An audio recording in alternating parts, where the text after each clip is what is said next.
Olá, sejam bem-vindos a mais um episódio da segunda temporada do podcast Falando em Saúde, o podcast da Atlas Educacional.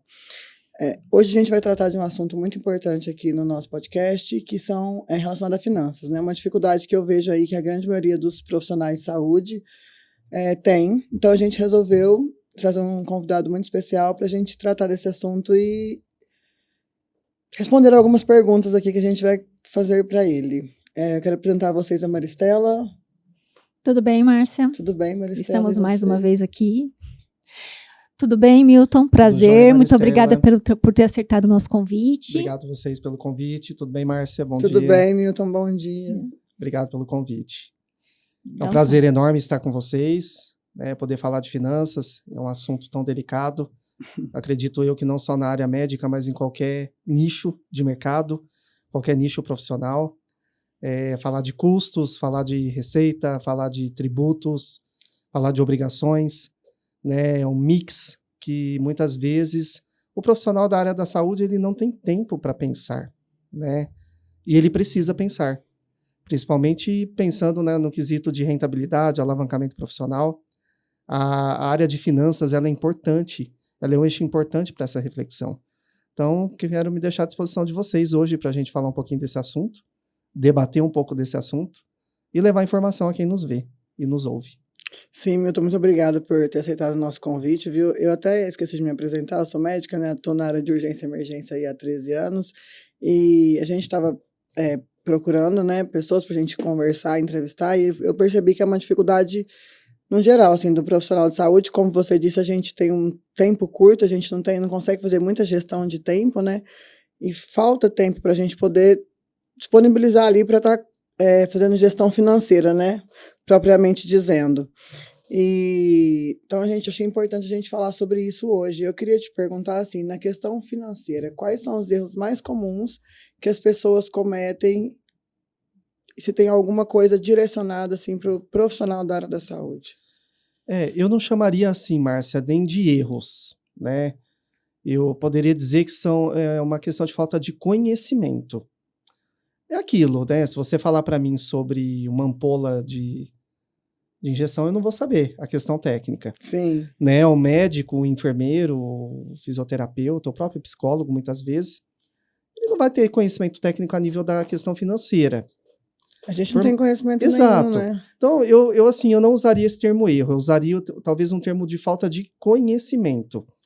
E o que ocasiona essa falta de conhecimento, né? A falta do controle. Acho que o primeiro passo, a falta do controle financeiro. Né? Quanto eu custo? Né? Quanto o meu consultório custa? Quanto a minha atividade profissional custa? Quanto a minha vida pessoal custa? Será que eu misturo as minhas contas e o meu custo pessoal com o profissional? Isso é um erro gravíssimo. Né? Para um médico, de repente, ele não ter noção, um profissional da área da saúde não ter noção de quanto ele tem de custo pessoal, custo profissional, e tudo se mistura. E falando em imposto de renda, isso é um erro gravíssimo. Aí sim é um erro. Porque na hora de eu desvencilhar esse custo para a Receita Federal, que inclusive agora nós estamos em meados do imposto de renda, aí não tem como eu fazer correção, porque já ficou no exercício lá atrás. Né? E eu vou fazer hoje o que ficou no exercício atrás. Então, o que eu digo? Hoje o profissional da saúde ele tem que saber separar o quanto ele custa pessoa física, o quanto ele custa pessoa jurídica, digamos assim, e ele fazer uma gestão dessa despesa e dessa receita. Então, quanto eu vou alocar, eu vou desmembrar da conta jurídica para a pessoa física e vice-versa, para que eu possa fazer uma gestão de capital, né, uma arguição de capital, e eu possa ser tributado por isso da melhor forma possível. Porque, na verdade, a pessoa, como ela é um profissional liberal, ela acaba misturando, né? Muito. A gestão profissional, a gestão financeira profissional da gestão financeira pessoal. E tem que saber separar, porque o profissional ele tem que investir no consultório, ele tem que investir nos cursos para ele poder melhorar como profissional.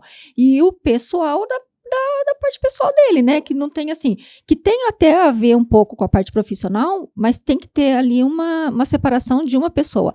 Ele tem que encarar como uma empresa. Uma empresa. Na verdade, hoje você pode observar, né? Hoje você é médica. Exatamente, o que a Maricela comentou, só te interrompendo um pouco, era até essa minha pergunta, né, agora que eu especificasse. Então, como que eu consigo? A gente, na grande maioria das vezes, nós somos prestadores de serviço, né? Sim. A gente tem uma empresa e a gente presta serviço com aquela empresa. Como que a gente consegue, se a gente recebe por pessoas jurídicas, estar separando isso? Então, na verdade, você é uma médica, você tem seu Sim. consultório.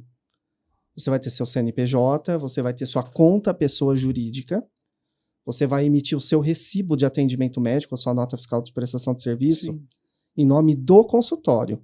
Então, obviamente, essa receita ela vai ter que vir do convênio ou do paciente particular para o consultório. Ali você vai ter que ter um controle da despesa do consultório e você já tem que ter previamente orçado o seu prolabore, sua participação de lucro, como você quiser chamá-la. A partir daí, pagou as despesas do consultório e tem uma prévia de despesas orçada, aí aquela sobra, digamos assim, né, que a gente chama de lucro líquido, que o lucro líquido nada mais é do que a receita menos a despesa, aí a gente vai entender o que pode ser feito, a gente vai fazer um estudo, né? Esse é o meu trabalho, essa consultoria financeira, de fazer um estudo dessa viabilidade desse capital. Eu vou investi-lo na minha carreira, eu vou investi-lo no marketing digital, que hoje está tão na moda, o profissional da saúde estar no Instagram, Sim. né, trabalhando com tráfego pago e tendo uma receita ali da sua divulgação do seu trabalho, das suas mentorias, etc. E o quanto eu vou necessitar de investimento na minha vida pessoal. E a gente organizar isso. Eu não estou dizendo que é errado o profissional da saúde ele viver do lucro daquilo que ele trabalha, mas ele precisa viver corretamente desse lucro. Ele precisa entender o quanto ele custa, o quanto, como eu já disse, o consultório custa, para eu poder perguntar para ele qual é a viabilidade do seu negócio, aonde nós temos que trabalhar essa gestão de custo, aonde eu tenho que trabalhar essa gestão de lucro. Muitas vezes eu chego num profissional qualquer, numa empresa qualquer, de qualquer nicho, e o que mais me arrepia quando eu chego, eu pergunto, quanto a tua empresa custa? Tem profissional que não sabe. Quanto que a tua vida pessoal custa? Não sei. Tá tudo misturado. Né? Pagamento da conta da escola dos filhos dentro da pessoa jurídica. Né? Pagamento de impostos da pessoa jurídica na conta física. É como se fosse um arcabouço, tipo, vamos pensar onde tem dinheiro eu vou usar. Não é bem por aí. Existem regras, existe disciplina, existe organização. Né? E esse é o meu trabalho, de fato. É levar essa informação, explanar, partir de princípios básicos de uma planilha de Excel até um BI, um Power BI ou um sistema informatizado, um ERP, para a gente poder fazer esse controle. É isso que eu ia falar, assim, até uma coisa, até um caderninho simples você consegue fazer uma organização. Sim. Né? Então tem aquele caderno, assim. tem aquele caderno anotado. Bom, eu venho da década de 80, né? Então eu peguei aquele comerciante lá da esquina do meu bairro, né, simplório, humilde, que não tem tecnologia, fazendo controle de inadimplência no caderninho, né, a marcação, o CRM dele ali no caderninho, o controle de custos ali, anotando, né, poxa, isso é formidável. Eu acho que a gente parte desse princípio do passado para o hoje. O que mudou? Acho que a técnica não mudou. Tecnologia. A disciplina não mudou. Mudou o quê? A tecnologia. Uhum. Acho que a tecnologia ela trouxe resposta mais rápido, eficiência de dados, Sim. compilação de resultados, acho que mostra de cenários, né, para um pensamento futuro, para uma tomada de decisão. E o que me deixa preocupado é que, assim, as pessoas elas se perdem nesse mundo financeiro. Por quê? Eu quero economizar. Eu não quero pagar um curso de formação financeira, ou eu não quero pagar uma consultoria financeira, né? E quando, na verdade, precisa. Eu, por exemplo, eu sou consultor financeiro, me dói as costas, a coluna, onde eu vou? Ortopedista. Eu vou naquele profissional fim da área da qual eu preciso. Então, infelizmente, hoje eu vejo também um grande erro nos profissionais de qualquer área, inclusive da saúde. Aquele querer fazer tudo. E o querer fazer tudo não dá certo. Uhum. Né? Eu acredito aí na funcionalidade das especificações técnicas de área. É aquele ditado, cada um no seu quadrado. Cada um no seu quadrado, né? Então, assim, só para a gente entender, daí esse lucro, né, que é o lucro líquido, ali você vai orientar a pessoa quantos % ela vai tirar para a vida pessoal, quanto ela vai tirar para investir em educação continuada, quanto ela vai tirar para investir no negócio Primeiro dela. eu faço uma anamnese, né, com esse profissional da saúde. Eu monto um projeto de vida com ele. Acho que o primeiro passo é um projeto de vida. O que ele é hoje, o que ele era, onde ele quer chegar. Onde ele quer chegar. Exato. Quais são os seus quanto projetos? que ele quer ter de prolabore, alguma coisa assim Isso. mensal, Eu né? faço uma anamnese com ele, a gente vai fazer todo o entendimento desse cenário. A partir daí eu vou entender o que ele tem em mãos e o que a gente precisa projetar. A partir desse projetar, a gente vai desenhar os passos. Isso E aí eu vou entender com ele o que ele pode ser tributado, o que ele não pode. Nem tem muito profissional da saúde que vem o imposto de renda, compromete parte do faturamento dele pagando imposto de renda. Imposto de renda, Por né? quê? Porque não teve um desenho orçamentário prévio. Então, será que de repente não vale a pena antecipar um recolhimento no Carnê-Leão, por exemplo, antecipado? Chegou a data do imposto de renda, eu faço esse trabalho de compilação desse Carnê-Leão com pós-antecipado. Então, tem muita coisa que dá para a gente trabalhar, né? Tem muitas ferramentas. Eu falo que o campo de finanças ele é muito amplo, ele é muito espaçoso e a gente precisa aprender a usá-lo. O que me deixa assim mais extasiado é que o dever de casa ali, o beabá não é feito. E hoje eu vejo pessoas vendendo investimento, vendendo seguro, vendendo produto, quando na verdade as pessoas precisam mudar o seu comportamento. Né? A gente não vai falar de educação financeira se a gente não falar de comportamento. E eu acho que muitas pessoas hoje precisam tratar desse comportamento em primeira instância, para depois tratar de problemas físicos, digamos, da parte financeira e afetados pela falta de disciplina financeira.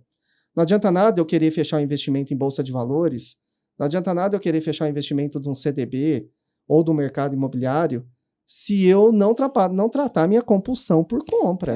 Tratar compulsão... Né? Então não adianta eu querer... É igual eu tomar um anti-inflamatório, um remédio para dor e não tratar a inflamação na área de vocês.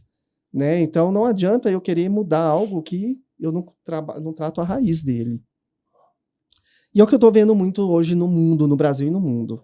As pessoas querendo vender produtos, vender investimento, ensinar pessoas a investirem, mudar a cabeça para investimento, mas as pessoas não estão mudando o comportamento. Só fala muito assim no que investir, exato, né? exato. Hoje é melhor investir nesse mercado, como que chama? Mercado do governo lá, que eu esqueci. O Tesouro Direto? Isso, no Tesouro Direto, Isso. ou então fazer um investimento no CDB, mas é o que você falou, né? Eu tenho uma compulsão que eu acabo gastando dinheiro em alguma coisa, e assim, seria melhor então tratar essa compulsão para poder ajudar a melhorar o meu investimento pensando lá no futuro. Por né? exemplo, eu tenho mentorados na parte de mentoria financeira, que a pessoa chega, ela fala, Milton, eu tenho compulsão por compra, eu brigo com meu marido, eu brigo com a minha esposa, eu brigo com meus filhos, eu vou no shopping, eu compro. Eu me sinto como se fosse um orgasmo pessoal pela compra e eu me anestesio. E aí nessas situações, Milton, então, nessa situação eu preciso entrar na parte, porque eu fiz a formação em psicanálise. Junto com a psicologia. Eu fiz a formação em psicanálise para poder trabalhar exatamente essa parte do comportamento financeiro.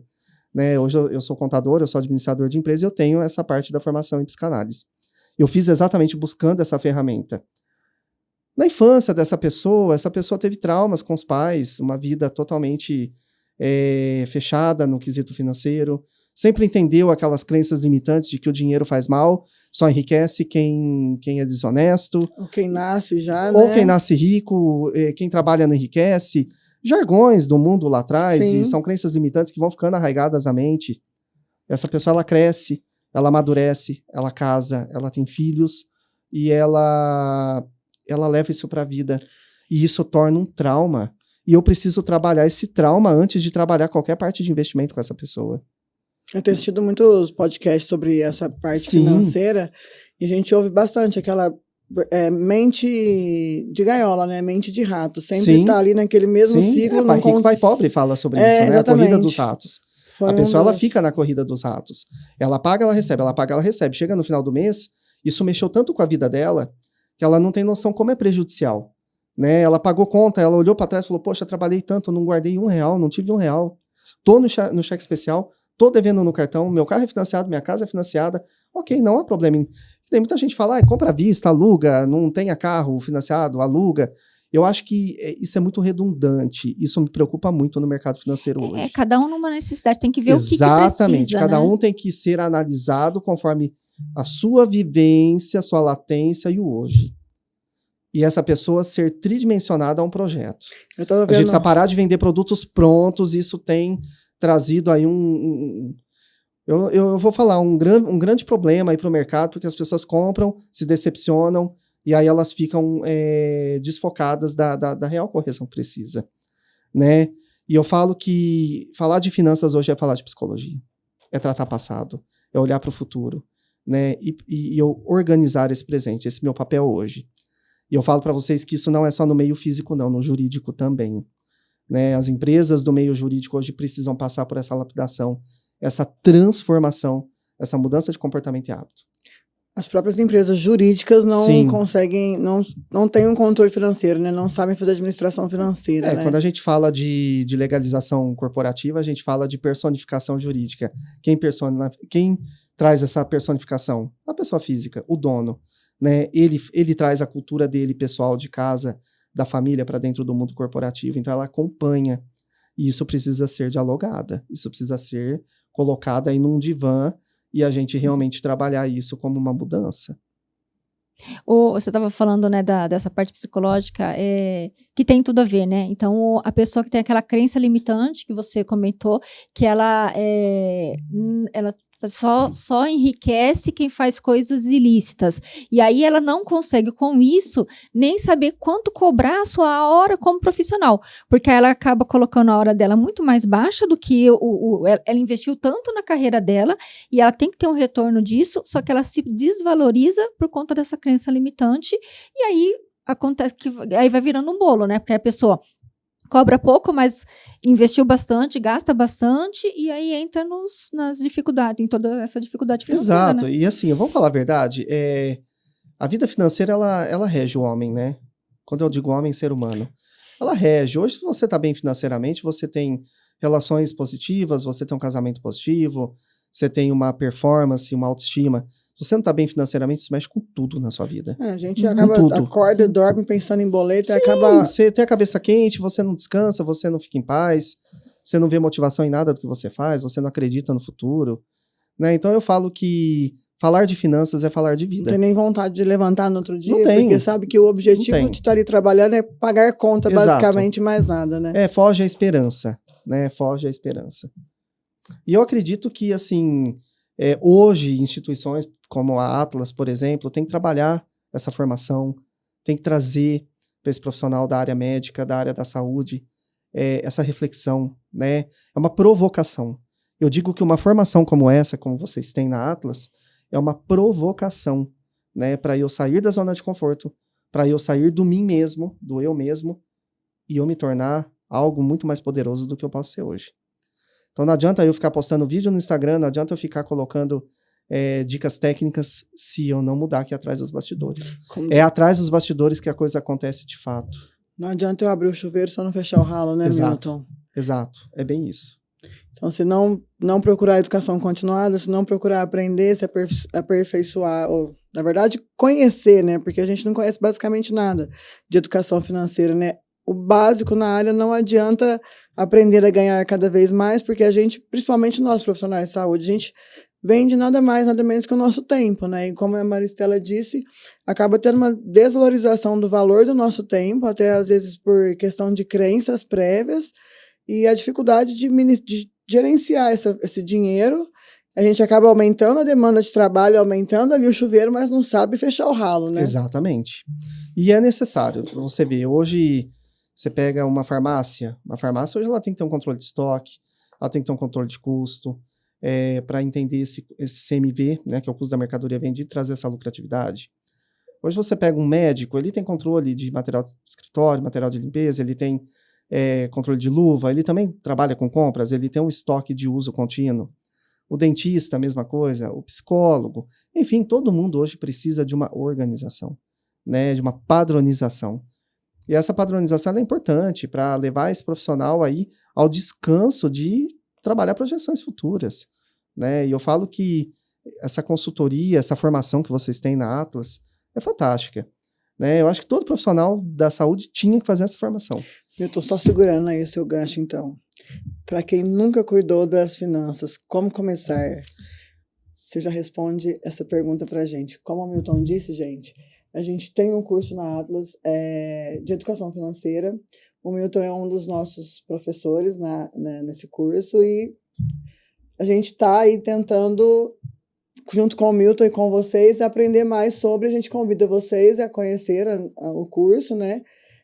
Se inscrever e aprender, porque, como o Milton está dizendo, praticamente a população em geral não tem conhecimento na área, né? Então, sigam a nossa página, compartilhem aí com os colegas. Acredito que os meus colegas médicos vão ter bastante gente para compartilhar, né? Voltando aqui, então, o Milton vai responder a pergunta que eu fiz para ele agora. Voltando lá à pergunta, Milton, por onde a gente começa? Eu acredito que o profissional da saúde, o primeiro passo é fazer a matrícula agora mesmo. Fazer a matrícula agora mesmo no curso, né, Milton? Eu acho que é fazer a matrícula agora mesmo. Já passa o WhatsApp aí de matrícula, né, para a galera fazer a matrícula. E eu me sinto lisonjeado por ter sido convidado por vocês para ministrar esse curso, né? Eu acho que a gente vai conseguir atingir o coração das pessoas, que é o principal, né? Fazer essa mudança, levar esses profissionais a um descanso, né? E realmente se doarem mais para a área técnica e deixarem que a área da saúde a gente vai organizar junto com eles. A saúde financeira, a saúde né? financeira. E a gente cuida da saúde dos nossos pacientes, né, Mari? É isso aí. E aí você comentou, né, de saber, você não falou os termos, né, mas saber diferenciar o que é custo fixo, o que é custo variável, para poder fazer todas essas contas, né, e um profissional, no caso o consultor financeiro, ele dá toda essa orientação que a pessoa vai precisar. E aí a Márcia falou, né, os meus colegas médicos, mas eu digo os meus colegas enfermeiros também, porque antigamente a enfermagem era muito assim, um profissional que trabalhava só ali na CLT, em hospitais, esses lugares, mas hoje não. O empreendedorismo está muito grande na parte da enfermagem, graças a Deus, com todas as especializações que a gente está tendo no mercado, e cada vez mais a enfermagem está entrando como um profissional liberal também, né? Então, e aí precisa dessa orientação, né? Na verdade, o curso, eu trago, né, que o curso é importante porque a gente vai abordar essa questão comportamental. Não é um curso somente voltado para técnicas, planilhas, porque é o que muita gente pensa, vou fazer um curso de educação financeira, vou fazer um curso de finanças, planilha, não entender cálculo. Nada, né? Planilha, não, cálculo. Primeiro passo, vamos trabalhar o comportamento. Eu acho que depois do comportamento, vamos trabalhar o ajuste desse orçamento. O que você tem em mãos hoje? Vamos levantar o que você tem. Levantamos, aí a gente vai aplicar as técnicas de finanças. Uma EBITDA, uma DRE, margem de contribuição. Não entendo nada. Os indicadores financeiros de endividamento e rentabilidade. Né, você vai entender a importância do seu contador nesse processo. Exatamente. Vai aprender a usar o seu contador com mais assertividade. E o contador é uma pessoa muito importante, né? Eu falo que o contador, ele é, como é que eu vou dizer, a nossa ferramenta de bolso. Qual que é a importância, assim, qual que é a função do contador como um todo? O contador, na verdade, eu falo que ele tem um papel fundamental em qualquer empresa. Eu falo que eu sou contador, eu migrei para esse mercado de consultoria, mais do que contabilidade, mas eu digo que o contador, ele é uma figura essencial no negócio, no desenho desse planejamento, no desenho da organização desses dados, do envolvimento desses dados e da propagação para a Receita Federal, cálculo de tributo e etc. Né? O contador, ele é uma pessoa da sua confiança. É igual um advogado, é uma pessoa que você tem empatia, um bom relacionamento, tem que ter uma troca, né? Uma coisa que você tem que ter com o seu contador é muita abertura, você tem que confiar, passar a sua vida aberta, porque é igual um psicólogo, é um trabalho de ética, né? Faz parte de um comitê de ética e qualquer informação é sigilosa. Então, assim, você tem que abrir sua vida, senão não tem como. Ele tem que conhecer todos os detalhes. Né? Igual no trabalho de consultoria. Consultoria, se eu chego numa empresa, se eu chego num profissional e eu não tenho o mapa aberto do que aquela empresa vive, eu não consigo traçar um desenvolvimento. Colocar literalmente as cartas na mesa, né? E muitas vezes o consultor, ele é chato. Ele fala aquilo que você não quer ouvir, ele vai te levar a uma provocação, às vezes ele vai discordar de você, ele vai concordar, e a gente sempre vai trabalhar num plano de negócios. Fala, não, doutora, você não vai comprar mais um sapato. Né? E sabe o que você falou do contador, né? Uma coisa que eu sempre falo, embora Eu acho que todas as profissões são muito importantes. Sim. Mas não adianta falar assim, não, meu contador nem sabe, faço lá de qualquer jeito, não sei nem, pago um valor tão irrisório, que na hora que o profissional fala assim, não, o meu serviço custa tanto, porque ele sabe do valor que ele tem, né? Então ele sabe o quanto que vai fazer você crescer, o quanto que vai fazer você reduzir impostos, o quanto que vai fazer você ter aquele retorno, e as pessoas não têm essa percepção. Sim, né? Sim. É um trabalho muito importante, a contabilidade faz, né? Ela é o elo de ligação do seu mundo real ali com a Receita Federal, né? Digamos que a Receita Federal é o nosso juízo final, né? E, na verdade, assim, a Receita, ela vai entender aquilo que a contabilidade passa. Então, por isso que tem que ser um trabalho muito bem feito, muito bem elaborado, com os dados muito bem acertados. Então, já que você disse, Milton, que um contador precisa ser basicamente igual um advogado, né? Uma pessoa de extrema confiança para a qual você vai abrir sua vida, Sim. né? Literalmente. Sim. Como que a gente pode escolher um contador, assim? Quais são as características de um contador ou alguma coisa que você diga assim, você tem que procurar um contador assim? Eu acredito que, primeiramente, eu acho que buscar um contador que tenha experiência, que esteja aí no mercado há muito tempo, que tenha aí um marketing positivo, né? E, de preferência, de indicações de pessoas próximas, e que você, antes de fechar qualquer prestação de serviço, cote, marque reuniões, alinhe, sinta empatia, né? Sinta aquela pessoalidade. Eu acho que tem que ter uma pessoalidade. Não é simplesmente digitar no Google contador. Não é assim. É igual médico, né? Médico eu já fui vários. Sempre tem aquele que você tem uma certa empatia, né? Parece que é uma troca. Então, é igual o contador. O contador é a mesma coisa. Né? Você tem que sentir aquela troca. E para o contador que está começando, né? Porque ele tem que procurar ter o suporte de um colega que tem mais experiência, ver como que está o mercado, Sim. tudo, né? Eu sempre Porque todo digo mundo começa um dia, eu né? sempre digo que o contador recém-formado, né? O profissional formado em ciências contábeis, né? O técnico em contabilidade. O primeiro passo é trabalhar no escritório grande de contabilidade, ou médio ou pequeno que seja, e aprender. Aprender todo o ritual ali da área contábil, da área fiscal, da área de departamento pessoal, que é muito importante. E é legal porque a contabilidade ela é um campo muito próximo do direito, né? Porque hoje a gente trabalha com leis, né? Todo o CFC contábil é baseado em leis. Toda a parte fiscal é baseada em leis. Toda a parte de departamento pessoal é baseada em leis. Então, o contador hoje ele tem que ter um conhecimento muito vasto de leis, da assertividade jurídica, porque ele não pode orientar o cliente errado. Vai ter uma questão trabalhista, precisa orientar de forma correta de acordo com o Ministério do Trabalho. Houve uma mudança tributária, que nem agora a gente está passando por uma mudança tributária no Brasil, a reforma tributária, né, que o governo federal está trazendo. Então, vai ter muita mudança a todo momento, então o contador tem que estar atualizado ali, junto com o jurídico, para trazer uma informação para o cliente.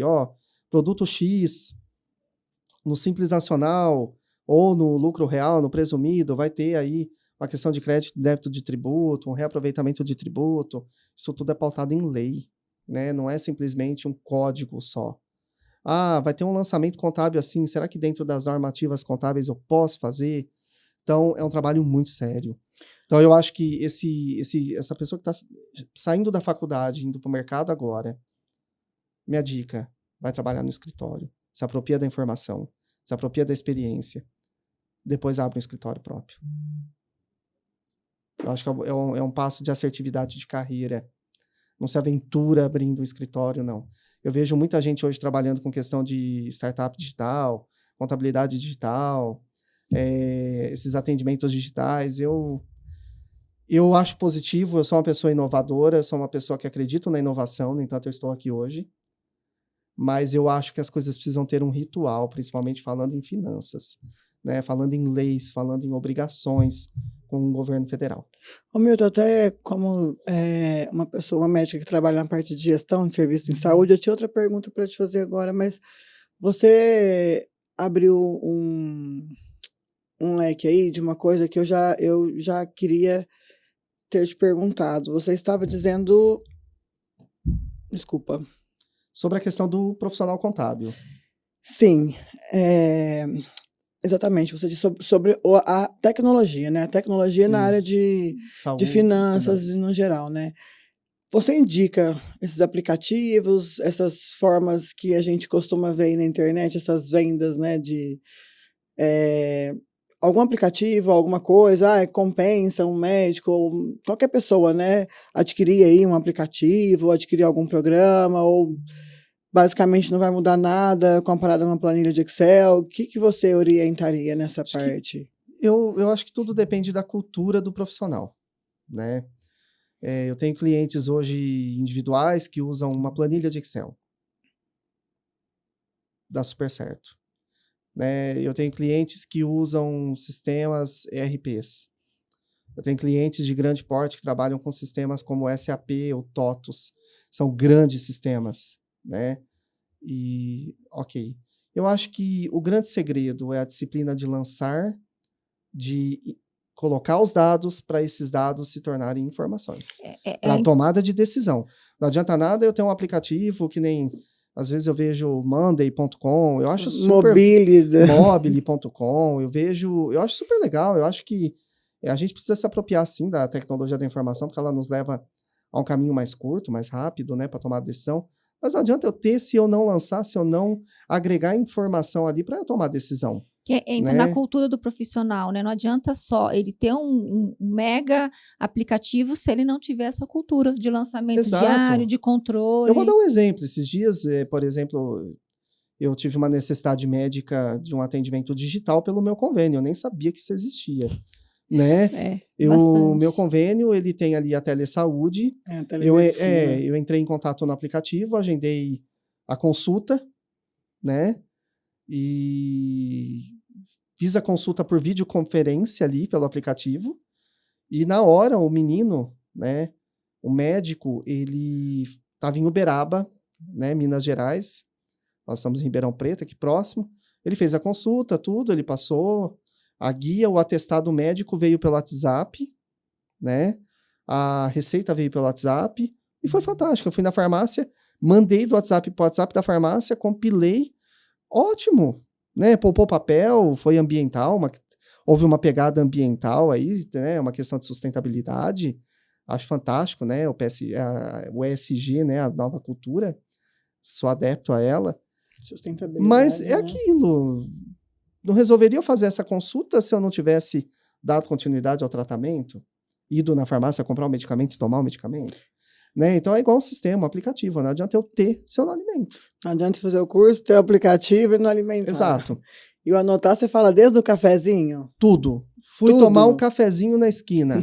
Um expresso com pão de queijo, R$5. Anota na planilha. Tem que anotar. Fui no shopping, comprei uma camisa, né? Muita gente fala, Milton, o que você acha das promoções? Depende muito. Eu preciso, eu quero, eu posso, eu compro. Eu não preciso, eu não quero, eu não posso, eu não compro. Né? Acho que eu quero não é tanta pergunta, né, Milton? Eu preciso e eu posso. Exatamente. E o produto está na promoção mesmo. Isso é um jargão técnico, um jargão de marketing, a gente sabe muito bem disso. Outro dia eu fui ao shopping, eu vi um tênis que eu sonhava em ter. Esse tênis de R$1.000 estava por R$300. Poxa, é mais de 70% de desconto no produto agregado. Comprei. Mas eu tinha o capital para aquilo naquele momento? Tinha. Né? Me fez falta? Não. Me apertou? Não. Estava fora da minha programação? Não. Então, ótimo. Agora, se eu passasse aquele tênis no cartão de crédito parcelado, aí eu já estaria comprometendo o quê? A minha saúde financeira. Mesmo sem juros. Mesmo sem juros. Porque estava fora do orçado. Será que eu poderia? Eu precisaria analisar. Se o meu aplicativo ali na mão, no mobile, no celular, estivesse preenchido, ele me desse uma resposta positiva ou negativa da compra, aí sim, valeria a pena o aplicativo. Né? Então, o que eu quero dizer é que o hábito muda. Né? O hábito transforma. O comportamento transforma. Eu acredito muito nisso. E eu falo que é a partir daí que a gente trabalha toda a questão técnica financeira. É a partir desse comportamento. O poder do hábito mesmo, né? O poder do hábito. De anotar até o cafezinho. Exato, a gente tem que anotar o cafezinho, tem que anotar... Nem a passagem aérea, né? Você entra no site da passagem aérea, aí você saiu, volta. A hora que você volta a pesquisar a mesma passagem aérea, ela tá mais cara. Porque o IP da companhia aérea entendeu da tua busca, ela vai aumentar o preço. Dá um break de 24 horas ali, entra de madrugada, você vai ver se vai conseguir desconto. Então tem algumas coisas ali que você consegue agregar Mas você tem que conhecer. Eu falo que o importante, profissional da saúde ou qualquer outro profissional, é ler, é entender de mercado. Por mais que eu sou da área de finanças, eu leio coisas médicas para entender, eu leio coisas de economia, eu leio coisas de política. Eu preciso estar à luz de tudo isso para poder fazer um mix para uma tomada de decisão na minha vida. A gente tem que procurar conhecimento sempre, né? Sim. E mais uma coisa assim, por exemplo, que nem a gente fala assim, tem que anotar todos os cafezinhos. Aí a pessoa, nossa, pelo amor de Deus, eu não dou conta de fazer desse jeito. Não vou fazer. Disciplina é a palavra. Mas aí que tá, não precisa ser uma disciplina pro resto da vida, porque se eu tenho uma noção do que eu posso ou do que eu não posso, eu já sei que aquilo eu vou poder fazer ou não. Então, eu não tenho que ter um X todo dia anotado. Eu discordo. Não, mas eu penso assim, ó. Não, Fala tá, que mesmo- talvez eu não tenha me expressado de um modo correto, mas, por exemplo, assim, eu tenho um dinheiro ali na carteira que eu posso fazer alguma coisa ali. Então, eu tenho o meu controle financeiro Tá da na empresa. sua programação? Tá dentro. Eu falo assim, Eu tá acho- dentro da minha programação. E aí, porque tem gastos que são muito sutis. Se a gente não tiver esse controle, principalmente pensando na parte de uma empresa, que aí seria o profissional, né? Então, eu estou pensando não na parte pessoal, estou pensando na parte profissional. Eu não vou conseguir fazer o meu custo da minha hora. Então, Porque isso vai influenciar no meu preço que eu vou passar para o meu cliente. eu vou te rebater com uma fala. Cartão de crédito. Eu fui na esquina, tomei um cafezinho, R$5. Amanhã eu fui de novo. Faz isso vezes 30 dias no cartão de crédito. O mês que vem vai vir a fatura. A hora que a fatura chega, a primeira coisa que você fala, o banco tá errado, o banco tá me cobrando errado. Aí você vai fazer a conta. Pronto, você já substituiu uma moeda física que você não tinha por uma digital e você vai pagar por ela. E aí é o que eu falo, mesmo que o gasto é sutil, ele tem que fazer parte da programação e do histórico de análise. Acho que o Camara quis dizer assim, mesmo que a pessoa tenha um chuveiro grande e um ralo fechado, Ela tem que contar controlar, até o cafezinho. porque ela tem que tomar cuidado, senão uma hora o ralo tá fechado, o chuveiro é grande, ela morre afogada.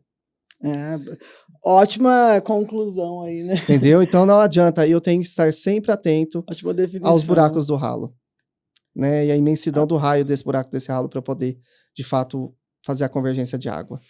Né? Eu não posso descuidar. É uma questão de cuidado, disciplina. Né? Eu sou professor, eu sou consultor, então eu sou muito chato nesse aspecto. Né? Eu acho que, às vezes que nem minha esposa fala, nossa, Milton, mas parece que o dinheiro cai na tua mão, vira ouro. Não, eu sou organizado com as finanças. Eu sou muito... Eu não queria, mas agora eu quero o contato dele. Já quero que o dinheiro virar ouro. Eu já falei que eu só não trago o marido de volta em 5 dias. Não vou responder aqui no podcast que eu te respondi. Né? Então, assim, eu falo que o cartão de crédito, né? A grande dúvida, né? É uma coisa que virou moda.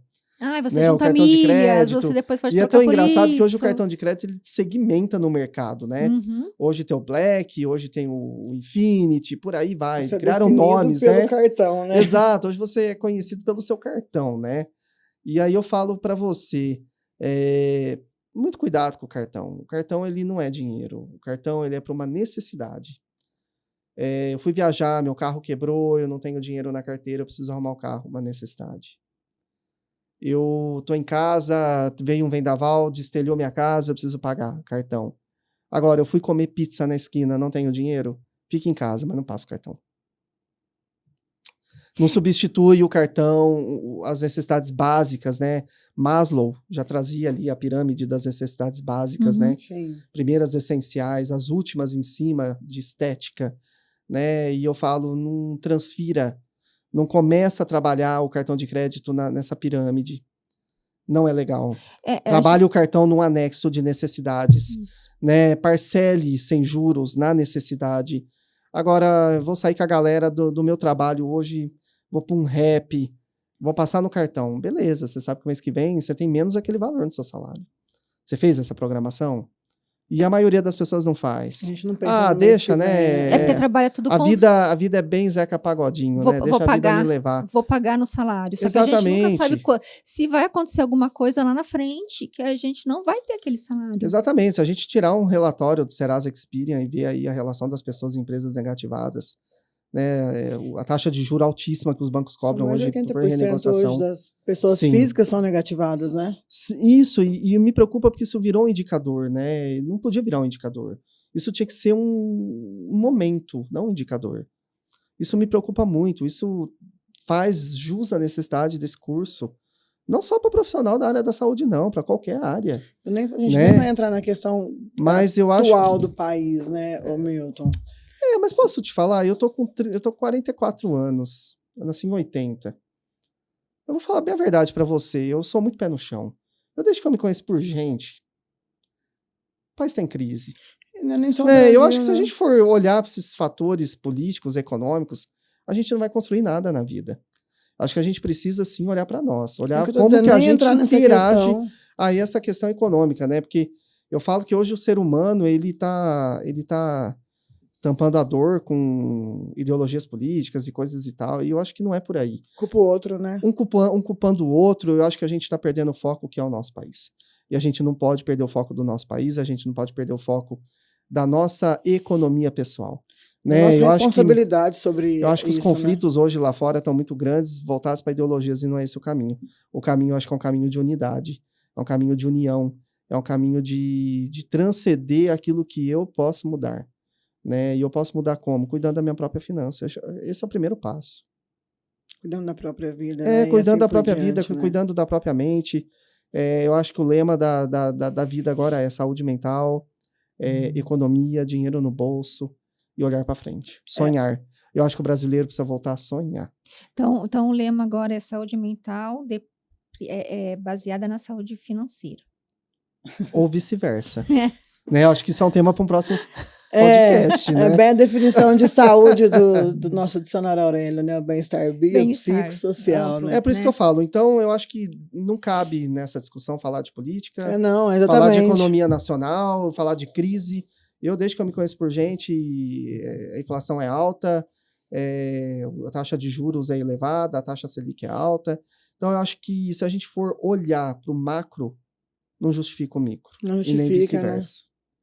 Nem vice-versa. Ô Milton, falando disso, já falando da questão até assim, não entrando, né, em detalhes da questão atual financeira do país, como você disse, é uma coisa que se arrasta desde que a gente se entende por gente. Sim.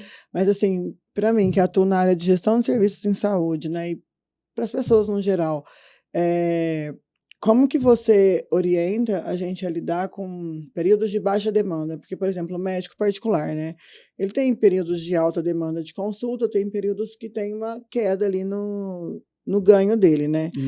A gente, como uma empresa de educação continuada na área da saúde, a gente observa essa oscilação também. Também trabalho na coordenação de serviços de emergências médicas, sou responsável técnica de uma empresa. A gente também percebe essa oscilação de mercado, né, de acordo com a demanda. Como que você orienta o proprietário de uma empresa, ou o CEO, ou o responsável financeiro daquela empresa, a lidar com essa oscilação de mercado? Ótimo. Essa oscilação de mercado, no mundo corporativo, a gente chama ela de sazonalidade. Né? Qualquer profissional de qualquer área hoje tem sazonalidade. Acho que o profissional da saúde talvez um pouco menos do que o mercado lá fora, mas tem. Né? Volto lá no começo da nossa conversa. Orçamento. Programação, organização prévia, né? Então, se eu sei que determinada época do ano eu tenho uma demanda menor, então eu preciso organizar minhas finanças e ter uma reserva para aquele momento. O que eu não posso é me descuidar disso. Então, se eu sei que de janeiro a julho a minha produtividade é maior e de julho a dezembro é menor, então eu vou calcular todas as minhas forças de vendas e toda a minha organização ali para o primeiro semestre para ele poder pagar o segundo. Porque senão, o que vai acontecer comigo? Eu vou entrar no cheque especial, eu vou entrar no cartão, eu vou descontar título, eu vou descontar duplicata, eu vou antecipar recebíveis de cartão, ou seja, corrida dos ratos. Aí na hora que eu voltar a ganhar o dinheiro o ano que vem, eu tenho que pagar dívida. Aí eu vou pagar juro, né? Eu vou pagar juro para terceiro e eu não vou rentabilizar meu negócio. E é isso que acontece com o empresário lá fora. Pela falta de orçamento, ele está sempre apagando Incêndio. Sempre Então, apagando qual que é incêndio. o X da questão? Vamos reduzir custo, organizar as finanças, entender essa programação, guardar dinheiro. Aí sim eu posso começar a falar de investimento. Você falou Porque eu isso. já entendi a virada da chave, eu tô olhando para uma necessidade futura, então aí eu vou falar, ó, eu vou guardar um CDB de X mil reais, porque eu vou usar ele particionado até o final do ano. Eu vou guardar, de repente, X mil no Tesouro Direto, no Tesouro Selic. Parte disso eu vou deixar em ações para eu movimentar o meu caixa. Então aí sim eu começo a falar de investimento, porque eu já entendi a disciplina do negócio. Eu sei o quanto eu custo, eu sei o quanto eu vou custar daqui 6 meses, o quanto eu vou precisar de capital. Aí sim eu vou falar de investimento. É isso que eu quero levar para as pessoas. Esquece investimento se você não tem comportamento. Para a pessoa que está endividada e está pensando que quer liquidar as dívidas e começar a investir, exatamente isso, né? Até assim, é a nossa pergunta final, né? A pessoa que vive dizendo, eu não consigo, estou devendo e não sei nem por onde eu começo. Além do curso, qual que é a outra dica que você A dica que eu poderia vou dar dar, né? pra A dica pessoa? que eu dou sempre é: você já fez uma lista das suas dívidas? Eu já fiz. Você Ponto. conhece as suas Ponto. Você dívidas, conhece né? as suas Talvez dívidas? você nem conhece. Ponto. Então nós temos ali, né? O teu custo fixo de vida tá ali. Você tá ganhando para pagar ele? Tô. Quanto tá te sobrando? X. Então vamos começar a atacar as dívidas mais caras primeiro. Então começa a renegociar as dívidas mais caras e troca pelas mais baratas. Você até disse A partir disso, uma coisa que eu sempre falo para a pessoa endividada, não adianta ela querer limpar o nome da noite pro dia, não vai. Você sabe que isso é um tratamento. A gente não faz tratamento na medicina? Na área de finanças é a mesma coisa. É um tratamento. Então qual dívida hoje é mais cara? X. Já liga pro banco, vamos tentar negociar em 12 vezes. Pagou, vamos para a segunda, vamos para a terceira. Eu estimo 2, 3 anos para você sair desse arcabouço de negativação e você respirar e viver com aquilo que você E vive. daí pensar em investir, né? Exatamente, aí sim. E é o que eu não vejo, é o que às vezes eu olho o mercado, isso me preocupa um pouco. Né? Então vamos trocar as dívidas mais caras pelas mais baratas. O que der para negociar, vamos negociar. O que não der, joga no fundo da gaveta, depois nós vamos lá. Uma coisa de cada vez. E precisa ter muita mente fria, um olhar muito frio para isso. Não adianta se desesperar, o pior já aconteceu. Você está negativado, você está endividado. Você está sem nome no mercado, você está sem limite de crédito no mercado. Então, a partir disso, vamos criar um planejamento de liquidação. Você até disse do pai rico, pai pobre, né? Eu estava assistindo um podcast dele outro dia e ele, inclusive, estava explicando alguma coisa sobre liquidar o valor bienal da dívida para depois você deixa aquele juro para trás, para depois você pagar o juro, né? E outra, hoje as instituições financeiras, elas negociam bastante. Né? Depois de um certo prazo ali da dívida aberta, sem resposta, ela passa para a empresa da cobrança começa a negociar, então ali você tem que ganhar um tempo. Né? Eu falo que é ser mau caráter? Não. É isso que eu ia falar agora. É você ter estratégia. Ter a intenção de Até pagar para também, dever, né? e para negociar, você precisa ter estratégia. Senão você cai na primeira negociação, você vai pagar um juro absurdo e você não vai ter rentabilidade de liquidação dessa dívida. Então, calma, eu falo que o mentor, o consultor, ele entra aí exatamente para isso. Ele vai te fazer ver o melhor momento para essa liquidação. E não adianta, é aquilo que eu falei, você não vai sair desse cenário da noite para o dia. É em gotas ali homeopáticas, de forma correta, para não te desviar do foco. Você falou assim por conta desse caso, né? Depois não vou pagar não, porque depois eu converso lá com o banco me dá um desconto e isso vira uma bola de neve também, porque acaba fazendo isso sempre. Exato, e aí você quebra o seu relacionamento com o banco. Isso é histórico, né? Isso é histórico. A sua pessoa, né? Como que ela vai ser... Exato. Eu acho que a gente precisa, é uma reconstrução. Hoje eu vejo que tem coachings na área de carreira, mentores na área de... Tem mentor na área financeira, você precisa de ajuda. É um tratamento. Um tratamento é um tratamento e contínuo. Uma patologia, né? É uma patologia. Dever é uma patologia, né? De mercado. E ela precisa ser sanada. E normalmente é ocasionado por uma patologia psicológica, né? Psicológica, comportamental. Ou às vezes, eu já fui devedor lá no passado. Hoje eu prego em cima do que eu vivi. Eu trabalho um case de sucesso da minha própria vida. É isso que eu ia falar. Entendeu? Então, assim, eu já vivi na pele. E eu falo para você, é duro você acordar de manhã, teu nome negativado, você não ter uma expectativa de financiar um imóvel, um carro, você não tem um cartão, sabe? Mas deveras é um poço que você fica trancado de muitas reflexões. E você aprende muito nesse momento. Né? E eu falo que as pessoas precisam aprender nesse momento. Tirar uma aprendizagem e se transformar. Eu falo que o mundo é feito de pessoas. Pessoas erram, pessoas acertam. A gente precisa parar de querer ter a perfeição. E a formação ela existe para isso, para desenvolver, para transformar.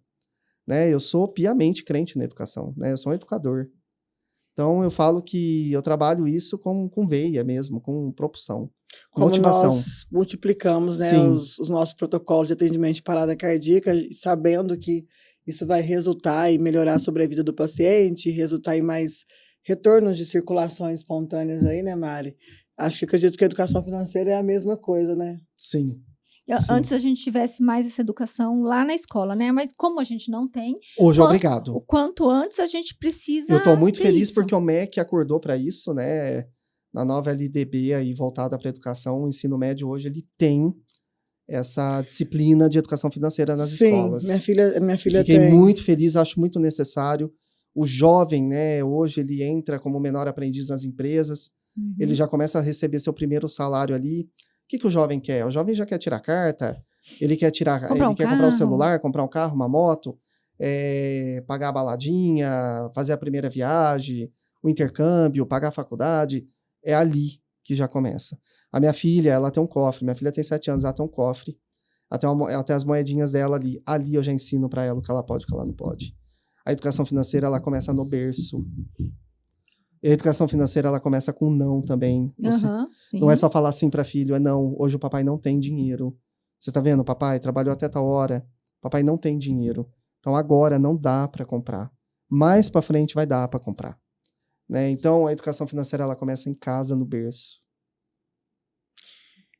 Para concluir, você tem alguma pergunta, Mari, para fazer para o Milton? Eu acho que assim, foi uma conversa muito esclarecedora em alguns tópicos. Deu para abrir um monte de janela aí, né? Eu tenho, graças a Deus, eu tenho assim ajuda, né, de quem pode me ajudar no dia a dia. E aí pensar que tudo que a gente conversou aqui não é só para aquela pessoa que está com um problema financeiro que precisa resolver. É para aquela pessoa que está pensando como que vai ser a carreira dela, que está saindo lá da faculdade, ou que está saindo do colégio médio. É porque, assim, a gente conversa muito com o público da saúde, né? Mas não só para esse profissional, é para desde quando você falou da escola, né? Mas fazer esse controle para você poder ter um controle financeiro com uma saúde melhor para você poder cuidar melhor dos seus pacientes, poder se divertir, poder ter períodos de férias, poder fazer viagens, poder não ter uma saúde, não piorar uma saúde mental para poder chegar até num burnout, de tanto que você vai ter que ficar trabalhando e não conseguir pagar as contas. E aí você vai quebrar, porque você vai gastar com medicamento. Sim. Né? Que é caro, diga-se de passagem. Vai ter aumento agora de novo, que eu vi. Né? Então, assim... Eu acho que a gente tem que terminar esse videocast, esse podcast, dizendo que o dinheiro é muito bom, né? E o dinheiro, ele tem sentimento. E ele fica com quem trata ele bem. O dinheiro não aguenta desaforo, né? Não aguenta. Quem não trata ele bem, ele vai embora. Ele não volta. Isso é uma frase da minha mãe, dinheiro não aguenta desaforo, ela vive dizendo. Né? E eu falo pra você que o dinheiro, ele tem sentimento, ele é muito bom. Ser rico é muito bom, sim. Eu não sou rico, mas é bom ser rico. Não compra a felicidade o dinheiro? Não. A saúde? Não. Mas é bom você saber que você tem e poder desfrutar do mundo, das coisas materiais do mundo. Por que não? Não é pecado. Desde que você não coloque seu ego ali na frente do dinheiro. Né? Tem uma segurança financeira, né? Tem uma segurança para sua família, para você. Né? A nossa sociedade, ela é segmentada em questões sociais, infelizmente. Né? Mas... Eu adoraria ver um mundo igualitário, eu penso muito nisso. Todos nós adoraríamos, Eu sonho muito com isso, né? Meu sonho, eu acho que eu vou pro túmulo com isso.